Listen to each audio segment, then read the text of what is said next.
Tonight we're gonna salt bake a whole entire branzino. This meal looks fancy, but it's so easy, you guys are gonna wanna try it ASAP.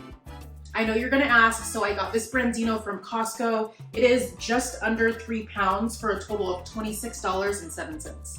Let's go get our ingredients. Grab some thyme, grab some dill.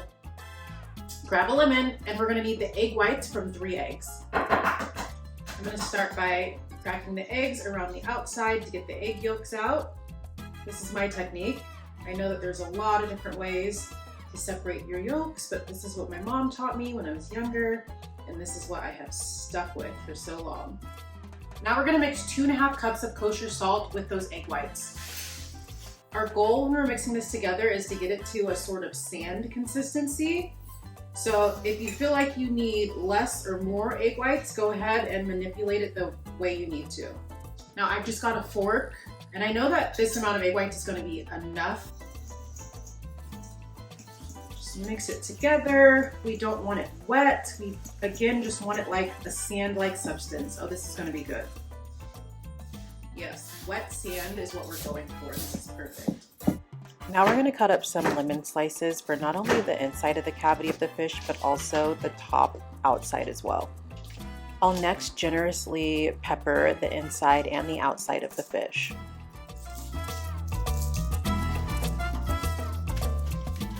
Next, I'm going to add some thyme inside the cavity, but what's great about this recipe is that you can pick any and every herb that you love. Sage is a really great option, cilantro, parsley, whatever you want to put in the cavity, you're good to go. Go ahead and layer on those slices of lemon, and then here comes the fun part, the salt bake. We are just plain and simply going to cover this entire fish with the salt mixture that we made so that everything, including all of the lemon slices, the head, the tail, are covered in that sand-like mixture that we made earlier.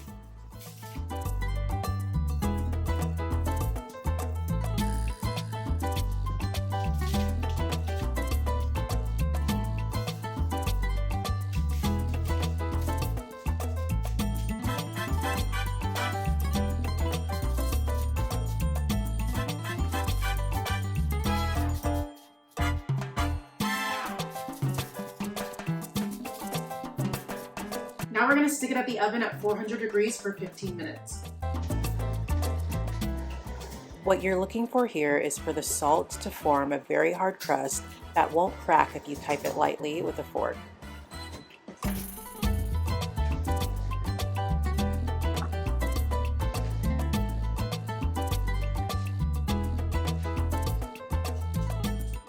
Now that the fish has cooked and steamed under this fabulous mound of salt, we're just going to simply peel back that crust that we created, and be careful because our next step is to peel all of the skin off. So you want to be sure not to break the skin during this process because we want to preserve the body of that fish from getting in contact with all of the salt.